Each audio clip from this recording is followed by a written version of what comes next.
Bismillahirrahmanirrahim. Assalamualaikum warahmatullahi wabarakatuh.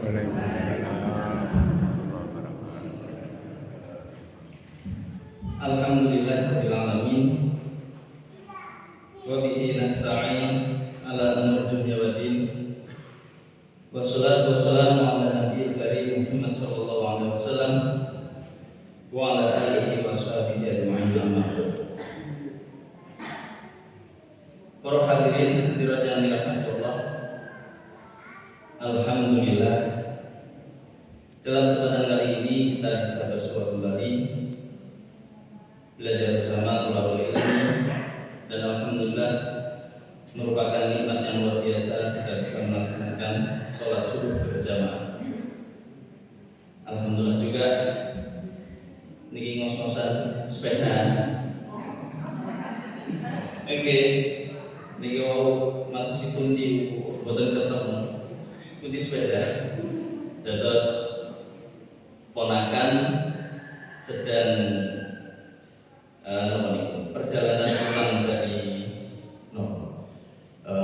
rehlah atau jalan-jalan studi di SMP-nya, kemudian minta dijemput. Nah, kebetulan sepeda ditinggal, nampaknya kunci sepeda nyantol jaket, jaket mbaknya. Jadi putranya mbak ini sudah hampir sampai. Niatnya baik, sepedanya ditinggal supaya bisa dipakai di sini, ternyata kuncinya terlupa. Alhamdulillah, ngos-ngosan ini. Baik, bismillahirrahmanirrahim. Mari kita awali kajian pagi hari ini dengan bacaan basmalah bersama. Bismillahirrahmanirrahim. Alhamdulillah, beberapa pertemuan lalu atau pertemuan yang terakhir beberapa minggu kita membahas tentang adab mendidik anak, adab mendidik generasi umat muslim. Anak di sini tidak hanya sekedar anak kandung saja, namun anak-anak kaum muslimin secara umum. Oleh karenanya dalam mendidik anak ini ada beberapa adab. Adab diantaranya adalah harus bersikap adil. Kita dilarang untuk hanya pilih kasih satu orang, dua orang, tapi lebih baik itu adalah adil terhadap mereka. Karena nanti Rasulullah SAW tidak mau bersaksi kepada Allah terhadap umatnya yang tidak berbuat adil pada anak-anak mereka. Beliau menyampaikan adalah orang yang zalim, yaitu orang yang tidak bisa berbuat adil kepada anak-anaknya. Kemudian ada pertanyaan, apakah kisah Nabi Yakub yang sangat sayang kepada Nabi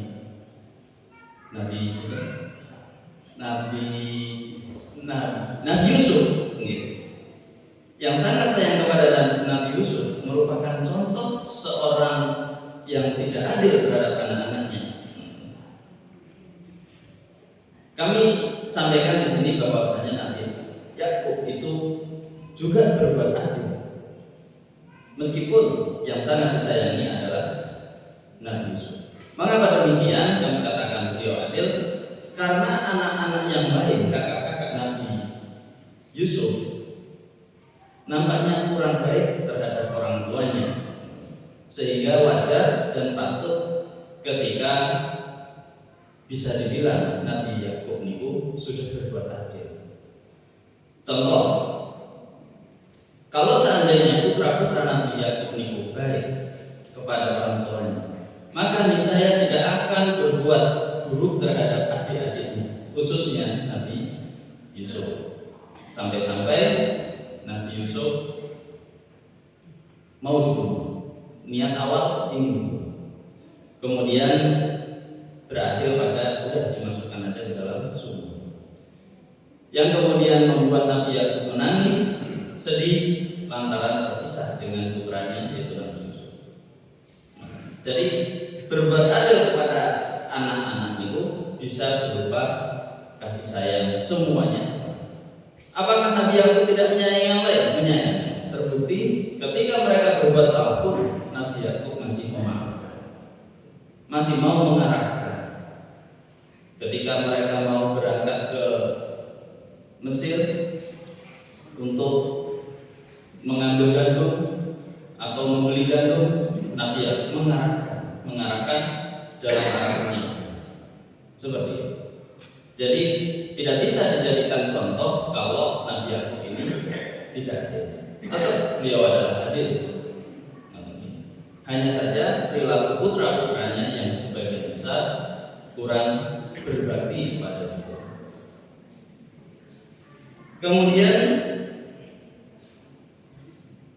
ada lagi dalam mendidik anak ketika usia 7 tahun sudah mulai diperintahkan untuk sholat, tapi belum sampai menegakkan disiplin terkait dengan sholat ini. Hanya diperintahkan, didampingi supaya terbiasa sholat.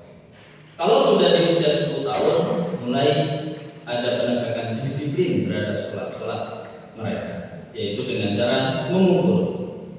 Kalau di usia 10 tahun, serta di usia 10 tahun ini hendaknya dipisahkan tempat tidurnya. Memukul yang diajarkan oleh Nabi Muhammad SAW atau diajarkan oleh Islam adalah menggunakan pukulan yang tidak meninggalkan bekas. Kalau kita mau belajar memukul yang seperti apa yang diperbolehkan, kita bisa mengambil pelajaran dari kisah Nabi Ayub yang memukul istri beliau menggunakan sapu lidi. Sapu lidi, karena pukulan daripada lidi dipukulkan, insya Allah tidak begitu sakit. Sakit pun itu hanya sebagai pendidikan. Kemudian kalau itu dirasa kurang efektif, maka bisa menggunakan rotan. Kenapa rotan? Karena pukulan rotan itu merupakan hukuman bagi kaum remaja ketika mereka melakukan kesalahan. Contoh, hukuman orang yang mabuk itu dicambuk menggunakan rotan. Hukuman remaja yang berzina karena mereka sebelum menikah berzina, maka dicambuk pakai rotan. Nah, ini menghilangkan bekas, tapi tidak menghilangkan bekas yang sampai seumur hidup. Mungkin 1 bulan sudah hilang. Yang tidak boleh adalah memukul yang berlebihan sampai menghilangkan bekas seumur hidup. Contoh yang menghilangkan seumur hidup seperti apa? Niku memukul pakai besi panas. Nah, itu menghilangkan jejak seumur hidup, menjadi pengingat yang ingatan ini cenderung negatif terhadap orang tua. Atau menggunakan pukulan yang sampai menyebabkan ada yang patah tulangnya. Nah, ini tidak boleh. Jadi pukulan yang mendidik adalah pukulan yang sewajarnya saja. Ini pendidikan terhadap generasi muslim. Menegakkan disiplin sewaktu-waktu, tapi jangan sampai terusan memukuli anak, memukuli generasi muda menggunakan pukulan, tidak. Karena mereka juga manusia yang bisa diajak diskusi, yang bisa diajak mencari pengetahuan secara logis atau secara nalar. Kemudian ada berikutnya yang kemarin juga kita pelajari, meneguhkan akidah kepada anak-anak kaum muslimin. Bagaimana meneguhkan akidah ini? Senantiasa kita pahamkan, kita dengungkan bahwasanya nikmat yang kita rasakan, apa-apa yang kita lakukan ini tujuannya hanyalah untuk Allah Ta'ala. Kita adalah hamba berarti budak siapa? Budak Allah. Oleh karena itu banyak berbuat baik antara ingin dilihat Allah, ingin dapat pahala dari Allah, ingin dapat derajat tinggi dari Allah, dan seterusnya. Karena hal ini bisa meneguhkan keimanan, keyakinan generasi kita bahwa Allah lah yang Maha Segala. Nah, bagaimana juga cara meneguhkan ini? Bisa melalui kisah-kisah Nabi, kisah-kisah orang soleh yang sudah terbukti sukses dalam menghadapi ujian Karena ujian manusia di muka bumi ini semuanya sama. Ada yang diuji melalui harta kekayaan. Ini Nabi Sulaiman sukses, Rasulullah SAW sukses, Nabi Ayub sukses. Ada yang diuji melalui penyakit, Nabi Ayub sukses. Ada yang diuji melalui derajat kedudukan.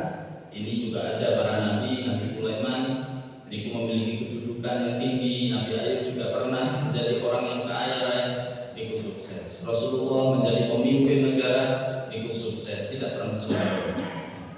Ada yang diuji melalui godaan perempuan wanita. Ada Nabi Yusuf, itu sukses. Kemudian ada juga yang diuji melalui ujian anak-anak mereka.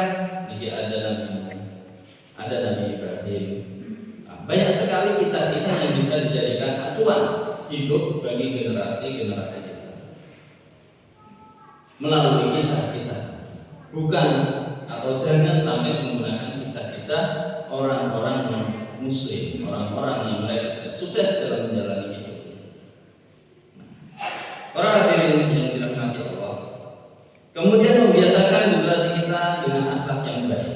Membiasakan ini bisa sering menyampaikan penyampaian tentang adab, tentang akhlak. Contoh makan menggunakan tangan kanan. Kalau ditanya kenapa, kalau kita belum bisa menjawab, kita sampaikan sunnah Nabi menggunakan tangan kanan. Jangan sampai menjawab enggak ilok. Nanti yang enggak ilok itu yang biasanya dikiranya ini bukan dari ajaran Islam. Menggunakan baju mendahulukan yang kanan. Kalau ditanya kenapa sih kok harus kanan? Ini sunnah. Ini adalah ibadah. Rasulullah mengajarkan harus kanan dulu. Gosok gigi kanan dulu. Wudu kanan dulu. Niki kalau kita sampaikan selalu yang kita tiru adalah Nabi, maka mereka akan mencari tahu sendiri tentang seperti apa sih Nabi kok harus ditiru. Kenapa sih kok syariatnya atau ajarannya harus ditiru? Nah ini penting. Jangan sampai karena alasan gak etis, gak ilok, gak patut. Niki ya betul, tapi kurang masuk akal bagi anak-anak atau generasi kita. Nantinya dikira karena gak patut ya sewaktu-waktu lah boleh gak patut. Tapi karena kalau ajaran Nabi atau karena mengandung ibadah, insya Allah ini akan melekat pada diri mereka, kemudian bisa terlaksana sesuai mungkin. Kemudian ada juga bersikap lemah lembut, bergurau terhadap anak-anak, sering mencium anak-anak. Ini merupakan wujud kasih sayang kepada mereka. Kemudian mengajarkan anak-anak dalam bersabar. Kemudian membiasakan anak-anak kita dengan menuntut Allah. Nah ini juga salah satu pendidikan yang dari dini harus ditekankan. Termasuk ini juga pendidikan bagi kita, yaitu memberikan pengajaran secara sabar, yaitu ingin ditiru juga, karena apapun yang dilakukan oleh kita itu dicontoh, dilihat oleh anak-anak kita, dilihat oleh generasi lingkungan kita. Kalau kita senantiasa melakukan yang baik, maka mereka akan menemukan kebaikan-kebaikan. Tapi sebaliknya, kalau kita sebagai orang tua memberikan contoh yang kurang baik, mereka pun akan meniru hal itu. Baik, para hadirin yang dirahmati Allah. Kemudian yang terakhir dari adab yang kemarin kita pelajari, yaitu senantiasa mendoakan generasi kita dengan doa yang baik. Kalau mereka berbuat, kalau kita sebut nakal, karena persepsi nakal itu banyak sekali. Mungkin ketika kita sampaikan kebaikan, membentak, marah. Jangan sampai kita sebut ini anak-anak, karena itu bisa jadi doa. Di saat kita mengucapkan perkataan, ulama menyebutkan al-kalam nisfu doa. Perkataan adalah setengah dari doa. Maka jangan sampai perkataan yang muncul dari lisan kita ini perkataan yang buruk karena dianggap sebagai doa bagi malaikat. Hendaknya perkataan-perkataan keluar yang baik. Kalau memang anak ini susah dikasih tahu, tidak mau mendengar, atau kemudian dikasih tahu justru marah, kita sampaikan doa yang baik yaitu, ya Allah, ampunilah anak-anak ini karena mereka belum tahu. Nah, ini akan menjadi ampunan doa. Atau kita sebutkan, semoga Allah memberi hidayah, nah, semoga Allah memberikan kesuksesan, semoga Allah meneguhkan iman. Ngoten apa kita sampaikan kalau kita jengkel. Nah, hal ini tentu akan menjadi doa yang baik bagi anak-anak. Untuk sampai ketika jengkel kita mengucapkan kata-kata yang baik terhadap manusia, jengkel terhadap benda yang kita miliki, jengkel terhadap nikmat-nikmat Allah yang lain. Nah, itu tidak boleh, karena itu akan menjadi doa. Hal ini termaktub di dalam hadis Nabi yang diriwayatkan oleh Imam Muslim. Beliau menyebutkan yang artinya, janganlah kalian berdoa jelek terhadap diri sendiri, terhadap anak-anak, dan terhadap harta kalian. Sebab tidaklah kalian memohon sesuatu dan bertepatan dengan saat yang ditentukan Allah, melainkan Dia, yaitu Allah, mengabulkan permintaan. Jadi kita nggak tahu kapan doa kita itu dikabulkan. Kita nggak ngerti apakah detik ini ketika kita merenung dan meminta kepada Allah kebaikan, ternyata hari ini, detik ini juga saat-saat ternyata Allah membuka ijabah doa kita. Kita nggak tahu. Bisa jadi saat orang marah kepada orang lain kemudian mengucapkan kata-kata buruk terhadap orang tersebut, di waktu itu juga ternyata Allah mengabulkan doanya. Kan nggak tahu. Ternyata terjadilah dari doanya keburukan. Jadi hendaknya kita mengucapkan kebaikan-kebaikan saja, karena bisa jadi saat itu ternyata Allah mengabulkan apa-apa yang kita sampaikan. Nah, kalau yang kita sampaikan kebaikan, maka terkabullah kebaikan dari Allah. Masyaallah muslimin rahimakumullah, bab yang sekarang ini adalah memberi nama kepada anak-anak kita. Memberi nama yang seperti apa yang diajarkan oleh Islam, yaitu memberikan nama yang baik. Nama yang baik itu seperti apa? Di sini hadis Nabi Muhammad SAW diriwayatkan oleh Imam Muslim. Beliau bersabda, Inna ahabba asma'ikum ilallah Abdullah wa Abdurrahman. Nama yang paling disukai Allah adalah nama Abdullah dan Abdurrahman. Abdul itu adalah hamba. Abdullah berarti hamba Allah, Abdurrahman berarti hambanya Ar-Rahman. Ar-Rahman itu juga nama lain dari Allah. Jadi Allah memiliki 99 nama. Nah, yang baik yang dicintai oleh Allah adalah seorang yang dikasih nama hamba atau Abdul. Abdul, Abdulnya siapa? Abdul Allah, Abdullah. Bisa nama yang lain, Ar-Rahim, Abdul Rahim. Bisa nama yang lain, Al-Jabbar, Abdul Jabbar. Nah, jadi hambanya Allah. Kenapa? Karena dengan nama yang seperti ini menunjukkan orang ini memberikan identitasnya bahwa orang ini adalah seorang hambanya Allah. Ini itu dicintai sangat. Kemudian bisa juga memilihkan nama-nama yang Islami. Nama-nama yang Islami seperti apa? Yaitu nama-nama yang memiliki makna Islam, nuansa Islam, Umar, Ali, nama-nama sahabat, mungkin. Kemudian bisa nama-nama para nabi. Nah, ini juga nama-nama Islam. Jangan menggunakan nama-nama yang justru bertolak belakang dengan Islam. Karena ini adalah doa yang mana akan melekat pada anak tersebut ketika dewasa. Kalau sudah paham, dia akan memberikan jaminan dari namanya. Nah, oleh karena itu kita sebagai orang tua terus memahamkan, nah, namamu adalah fulan, yang artinya seperti ini. Kamu dikasih nama ini, harapan orang tua adalah supaya menjadi orang yang seperti itu. Contoh, kalau anak ini dipanggil atau dikasih nama dengan Abu Bakar, kita kenalkan siapa Abu Bakar sebagai contohnya, bagaimana sifatnya, bagaimana keteguhan hatinya, perilakunya, keimanannya, dan seterusnya. Kita sebutkan itu, kita sampaikan kepada anak-anak yang namanya Abu Bakar. Supaya apa? Nanti ketika tumbuh dewasa dia betul-betul meniru sebagaimana doa yang disematkan pada namanya.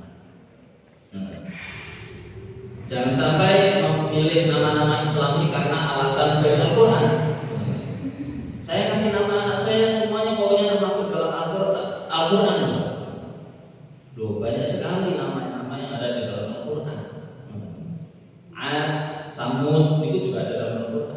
Fir'aun, kemudian ada syaiton, ada syayatin.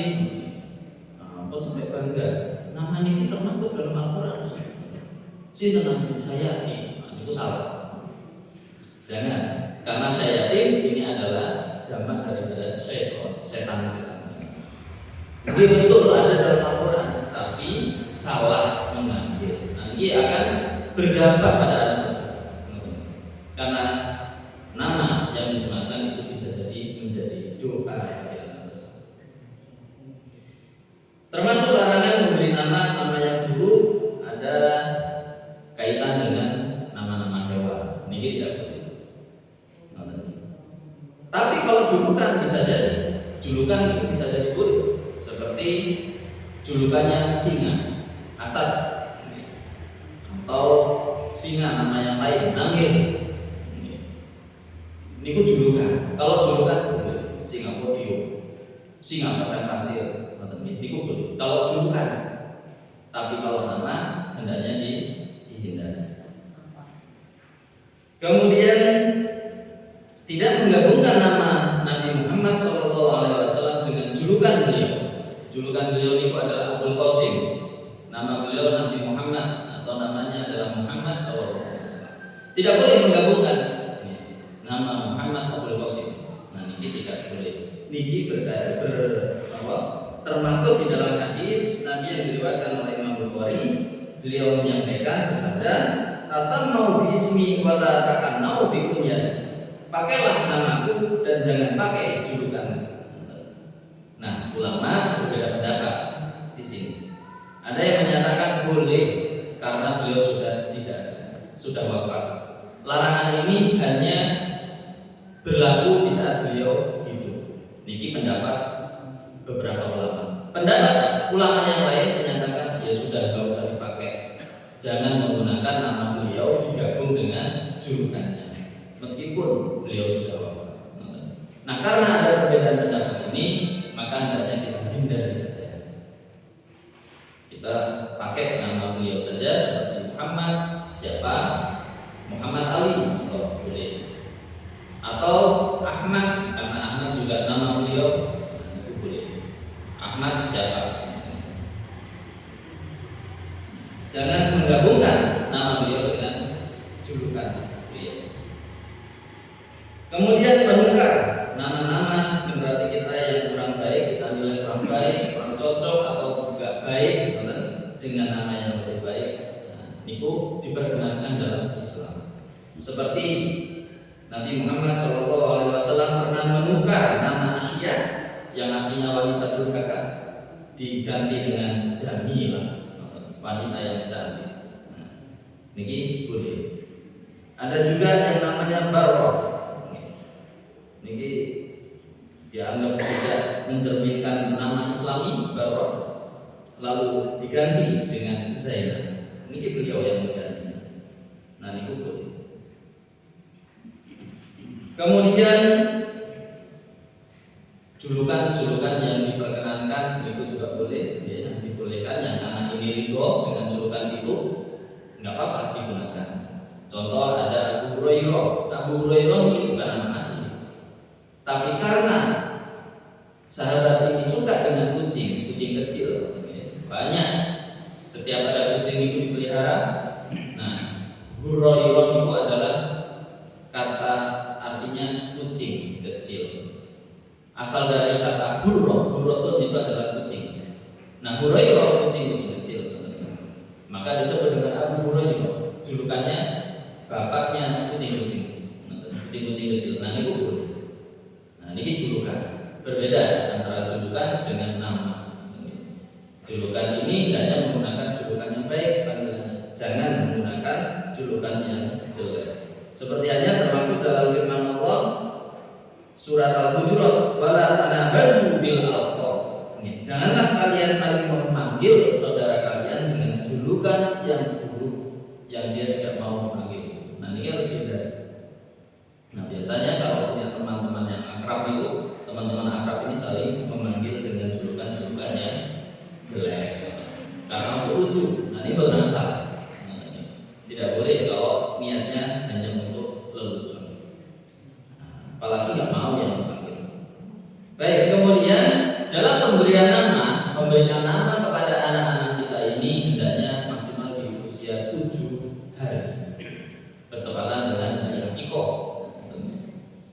Kalau baru lahir sudah punya nama lalu langsung disematkan, monggo boleh.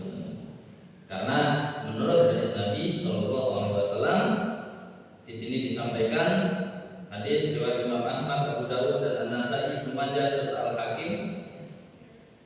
Beliau bersabda, kullu gulamin rohinatun bi aqiqatihi. Setiap anak tergadai dengan akikahnya yang disembelih pada hari ke-7, tutbahu anhu yauma sabi'ihi wa itlaqu rasuluhu yusan. Kemudian hari itu, pada hari ke-7 itu, ya, pada hari akikah dicukur rambutnya dan diberikan nama. Nah, maka pemberian nama ini hendaknya di hari ke-7 minggu maksimum.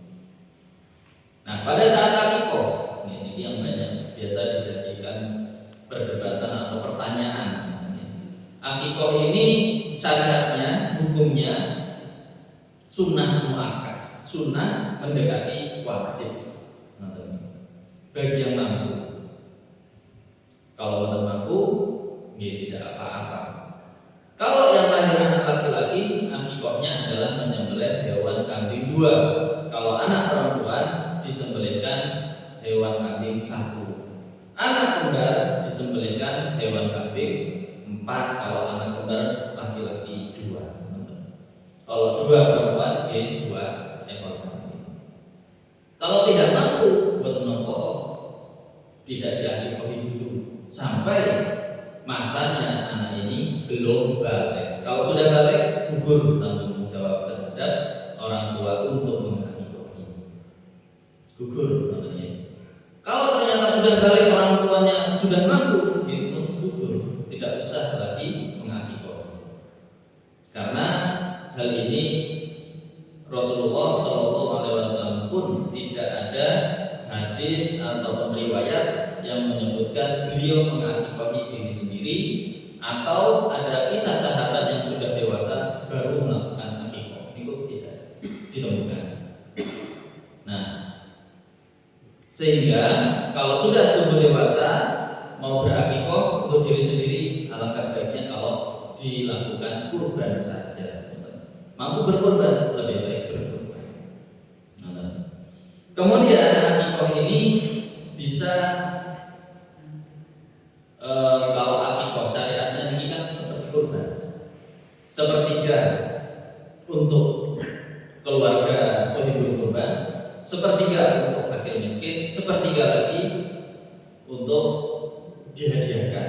Kalau dihadiahkan berarti bebas untuk siapapun boleh memakannya, baik fakir miskin orang kaya yang boleh. Nah, sama dengan akikoh pun demikian. Sepertiga dari hewan kambing yang diakikohkan itu untuk kurban, untuk dimakan sendiri, sepertiga untuk fakir miskin, sepertiga lagi untuk hadiah. Kalau kemudian dimasak semuanya jadi satu, lalu dimakan bersama-sama semua, apakah boleh? Boleh. Jadi hadiah semua boleh. Nah, tapi yang diundang harus ada yang fakir miskin juga. Seperti itu. Jadi syariat akikoh seperti syariat kurban. Pemberian nama ini melekat pada hari ke-7. Kalau ternyata mampunya, contoh nih, anak saya 2, laki-laki kembar, tapi nggak mampu berkorban 4, boleh nggak berkorban cuma 1? Boleh. Atau menyembelih kambing 1? Boleh. Karena sebatas kemampuan saja. Islam tidak membebani dan tidak memberatkan umatnya, pemeluknya. Seperti Nabi kita Muhammad SAW memiliki cucu kembar Hasan dan Husain. Beliau melakukan akikoh dengan masing-masing 1 kambing. Jadi hanya menyembelih 2. Nah, karena beliau mampunya itu. Dan yang mengakikohnya pun itu adalah kakek dari cucunya, kakek Hasan dan Husain, yaitu Rasulullah sendiri. Karena orang tuanya sahabat Ali belum mampu saat itu. Jadi siapa yang melakukan akikoh? Walinya, orang tuanya kalau mampu. Kalau betul mampu bisa kakeknya. Kalau mungkin ada hibah dari orang lain, ini saya kasih untuk akikoh, putra jenengan? Boleh, boleh. Jadi semampunya. Kalau tidak mampu, sampai menunggu masa puasa datang. Para hadirin yang dirahmati Allah, barangkali ada yang mau ditambahkan atau ada yang mau didiskusikan terkait dengan mendidik anak dan termasuk memberikan anak kepada anak-anak. Monggo kalau ada yang mau ditambahkan bisa disampaikan saja. Tanya saat. Nggih, monggo. Tadi mengenai akikoh, kita punya anak dilahirkan pada waktu itu orang tua tidak mampu, jadi tidak bisa akikoh. Nggih, orang ada. Iya, sudah dewasa, kasarannya orang tuanya mampu, terus diakikoh. Nah, ini hukumnya gimana? Yang kedua, jam berapa awal sholat duha? Dan yang paling afdol jam berapa? Terima kasih. Baik. Yang pertama, kalau ada orang tua berakikoh pada anaknya yang sudah dewasa, karena mampunya saat itu ya sudah dewasa untuk balik. Itu hukumnya bagaimana? Hukumnya kalau sudah terlaksana, monggo, tapi sudah tidak menjadi wajib, tidak sudah menjadi sunnah makan lagi. Kalau ditinggalkan, memang waktunya sudah tidak terlaksana lagi. Contoh yang menggunakan waktu, syariat yang terbatas oleh waktu, itu seperti syariat zakat fitrah. Zakat fitrah ini diwajibkan sejak awal Ramadan tiba, batasnya sampai menjelang sholat Idul Fitri. Saat itu belum mampu, dari awal Ramadan itu belum mampu, sehingga kalau sahur harus ke masjid, kalau buka pun harus ke masjid. Atau kalau mampu ya hanya sekedar secukupnya saja masak. Tapi kalau untuk dibagi-bagikan itu mencegah. Nah ini sampai menjelang Idul Fitri, sholat malam tarawih itu masih belum mampu. Sholat Idul Fitri belum mampu juga. Setelah salam assalamualaikum sholat Idul Fitri baru mendapatkan WhatsApp, mendapatkan hadiah beras 5 ton. Nah, ketika mendapat hadiah saya kan mampu nih setelah sholat Idul Fitri, tapi kemudian membayar zakat pun tidak ada syariatnya lagi. Kalau mau berbagi, hukumnya menjadi sedekah. Sama, ketika sudah balik, tidak ada tuntutan syariat menekankan untuk mengakikoh. Tapi kalau mau saja, adalah saya mau mengakikoh ini, itu menjadi sedekah. Hukumnya menjadi sedekah, bukan lagi atas nama akikoh. Apakah diterima? Insya Allah sedekah itu akan diterima oleh Allah.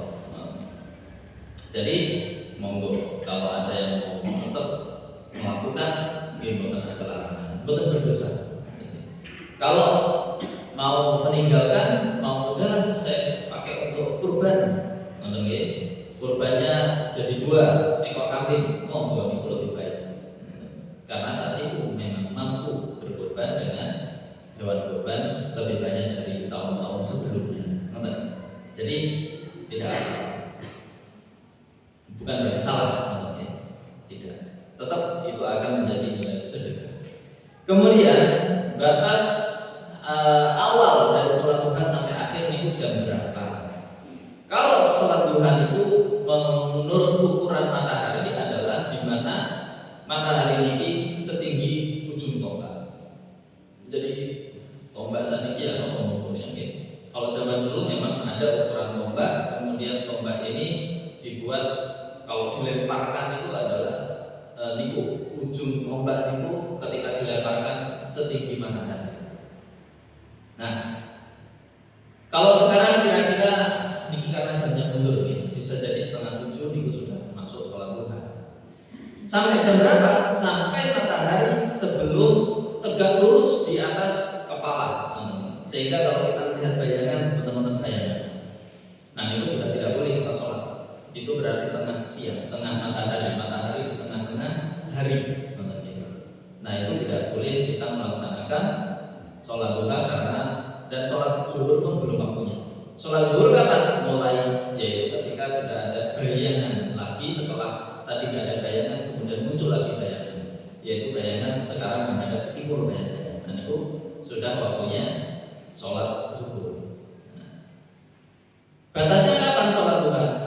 Sebelum bayangan, sebelum suatu benda itu tidak ada bayangan lagi. Sebelum itu, semasih ada bayangan menghadap ke barat atau agak condong ke barat, itu berarti masih waktu duha. Mungkin kira-kira kalau jam saat itu jam ini 11-an, kalau sampun tidak ada bayangan. Nah, pokoknya kalau dengan tinggal malam ada tiang atau ada genteng itu lurus dengan bayangannya lurus dengan genteng tersebut atau tidak. Kemudian waktu yang afdol kapan? Nah, ini betul-betul waktu yang afdol ya. Dengan ada waktu kapan itu diperkenankan. Bisa pagi ketika tadi di awal waktu, karena dengan kalau waktu pagi itu kan berdoa meminta supaya keberkahan hari ini diawali dengan waktu duha itu diberikan oleh Allah, berkah waktunya, berkah usianya, berkah aktivitasnya. Nanti dengan awali dengan duha. Kalau jenengan ternyata pagi belum sempat, lalu jenengan berdoa di waktu agak siang jam 9, jam 10, nah ini juga tidak apa-apa. Jenengan minta apa-apa yang sudah dilakukan tadi menjadi amal soleh, menjadi keberkahan. Begitu juga yang akan datang. 2 rakaat saja cukup, karena dengan 2 rakaat jenengan kita semua kalau melakukan sholat duha mendapatkan pahala sedekah, karena kita menyedekahi seluruh anggota badan. Jadi dengan 2 rakaat sholat duha kita menyedekahi setiap sendi-sendi tubuh kita. Kalau kita menambah 2 rakaat lagi menjadi 4 rakaat, nah di sini akan memperlancar rezeki kita.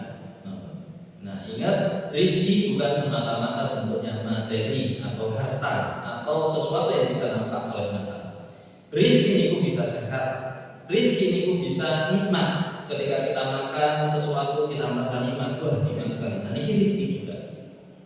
Kita mendapatkan ketenangan, kebahagiaan di hari itu, banyak senyum, banyak mendapatkan kabar-kabar yang baik, gembira, itu juga rezeki.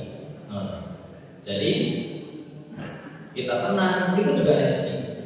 Sehingga tidak terpaku atau terfokus rezeki itu berupa benda, harta benda yang nampak oleh mata atau materi. Baik, jadi waktu duha mana yang afdol?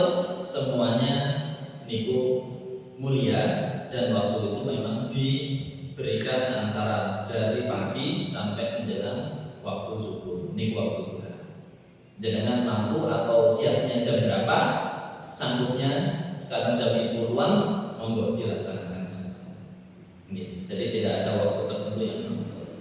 Monggo kalau ada lagi. Dengan adanya sekarang ini untuk haji sangat bisa dengan adanya kenaikan yang tidak dimiliki bagi yang tidak mampu. Terus saya kemarin dengar dari bisa lihat lagi katanya ketua BPN itu, meskipun nggak naik haji nggak berdosa kok kalau nggak mampu. Padahal sudah menunggu berapa puluh tahun. Dengan adanya kenaikan seperti itu kan banyak yang takut. Dengan adanya perkataannya seperti itu membuat kontroversi. Nah, andai kata itu dicabut, apa itu dananya itu bagaimana? Apakah ini sudah termasuk? Apakah dosa? Tidak ada dosa katanya, tidak dosa dan tidak itu gimana? Jadi bagi yang mampu berhaji hendaklah haji. Rukun Islam ada 5. Dikatakan 5 ini kalau dilakukan Islamnya maka sempurna. Islam hanya syahadat. Apa benar ini Islam? Kita akan nyebut Islam KTP. Ada orang Islam ngakunya Islam, puasa, iya.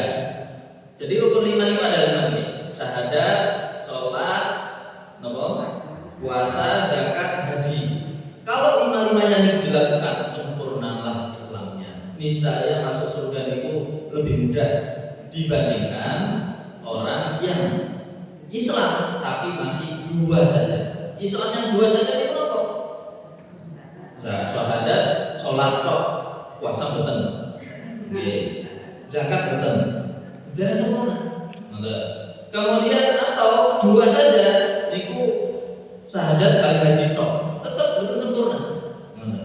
Atau ini salah di antara 5 niki diambil 2 saja, boten sempurna. Sehingga karena rukun Islam itu ditegakkan oleh 5 fondasi, berarti semuanya harus ditegakkan. Kalau dengan mampu zakat, berzakat, zakat mal. Kalau belum mampu, bukan kewajiban, tidak ada kewajiban. Tapi kalau mau berzakat, boleh. Saya mau berzakat mal, tapi hartanya belum mencapai nisab, contohnya. Kan mencapai nisab ini yang wajib, itu adalah 85 gram emas atau 90 gram emas. Ini wajib bagi saya untuk berzakat. Tapi ternyata pendapatan saya, gaji saya setiap bulan itu cuma 2 juta contohnya. 2 juta dikalikan 12 cuma 24 juta. Padahal wajibnya zakat itu 95 gram emas. Kalau dikatakan saat ini 1 gram emasnya itu 1 juta, berarti gaji 1 tahun itu 85 juta. Ini wajib zakat mal. Nah, kan tadi masih 24 juta. Boleh nggak saya berzakat? Boleh. Tapi tidak wajib. Kalau seandainya belum membayar zakat, boten dihukum.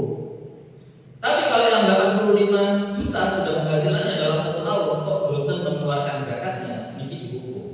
Kalau di masa sahabat Abu Bakar diperangi nih, dibuat miskin, rumahnya dirobohkan, dibakar, kemudian sudah dibuat miskin sehingga dia nanti menjadi mustahik atau orang yang menerima zakat. Kenapa? Karena wajib. Tapi kalau belum wajib zakat, mau berzakat boleh, dan itu dianjurkan. Nah, kemudian kok ada statement atau ungkapan kalau yang nggak wajib kok haji nanti yang kebetulan harus diluruskan, karena lagi-lagi rukun Islam itu bisa ditegakkan menjadi sempurna kalau kelima-limanya dilaksanakan. Nah, sinten yang ingin Islamnya tidak sempurna? Pasti semuanya ingin sempurna.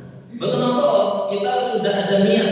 Niki kalau mampu saat ini ada uang 30 juta, saya daftar haji dengan daftar.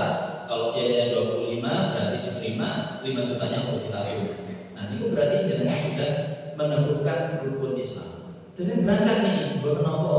Yang penting sudah ada niat menyempurnakan Islamnya. Allah tidak akan menganggap kita niki hamba yang lalai. Kenapa? Karena kita sudah daftar. Dan Allah saja yang tahu. Kalau manusia kan belum mengerti. Itu tadi kan hanya ungkapan supaya kita tenang barangkali. Husnuzon saja. Baik, jadi rukun Islam harus ditegakkan. Ada zakat, ada puasa, ada haji, nanti itu yang harus kita laksanakan. Supaya apa? Kalau sudah sempurna, misalnya menjadi orang Muslim beneran, nanti masuk surga itu lebih cepat dibandingkan orang yang Islam cuma syahadat tok. Rukun Islamnya cuma diambil 1. Aku syahadat tok dia ini nggak usah. Ya, angel. Baik, ada lagi? Oke, bagus. Apakah sholat isyraq atau bisa dikatakan suruh, apakah itu awal dari diawalinya sholat duha? Sholat isyraq apakah menjadi tanda masuk duha? Ini bisa disebut nonton Bapak. Awal isyraq, nah niki awal isyraq itu awal duha yang banget. Awal tandanya ini berarti sudah dibolehkan sholat duha. Ada yang mengatakan belum waktunya. Tapi kalau kita lihat lagi di kalender yang di nomor ini, sholat isyraq apakah ini masuk awal duha? Nah, ini ada penyampaian isyraq itu jadwal sholat itu adalah yang termaktub di imsakiyah. Jadwal sholat ada waktu subuh, ada waktu suruh, ada waktu. Nah, itu sudah menunjukkan sudah awal waktunya sholat. Nah, sementara yang tidak dimaksudkan di situ yang dilarang itu tidak muncul, seperti larangan sholat matahari terbit itu tidak muncul, larangan yang sholat di atas kepala matahari pas di atas kepala itu juga tidak muncul. Jadi apakah waktu Islam ini termasuk waktu awal-awal kami duha, ini juga sudah waktu awal duha, tapi bagi yang menetap di masjid. Kalau kita tidak menetap di masjid, kita menunggu saja kalau sudah mulai ada muncul bayangan. Baik, barangkali itu bisa kita akhiri pertemuan ini karena juga sudah waktunya waktu suruh, waktu sholat sunnah. Nah ini juga masih perdebatan, ada yang mengatakan ini ada dan ini tidak ada. Nah pada hakikatnya Rasulullah memang tidak melakukan sholat ini, tapi ada yang melakukan sholat ini dari sahabatnya, sehingga di sini menjadi perdebatan. Dan ungkapan beliau secara lisan itu diriwayatkan oleh Imam Tirmidzi yang ada kemuliaannya itu tadi. Kemuliaannya adalah seperti melakukan ibadah haji dan umrah sempurna. Nah, itu hadisnya. Hadisnya Hasan Sahih derajatnya. Hasan yang kemudian mendekati Sahih. Barangkali ini yang bisa kita pelajari, mudah-mudahan bermanfaat bagi kita semua. Kurang lebihnya mohon maaf. Wabillahi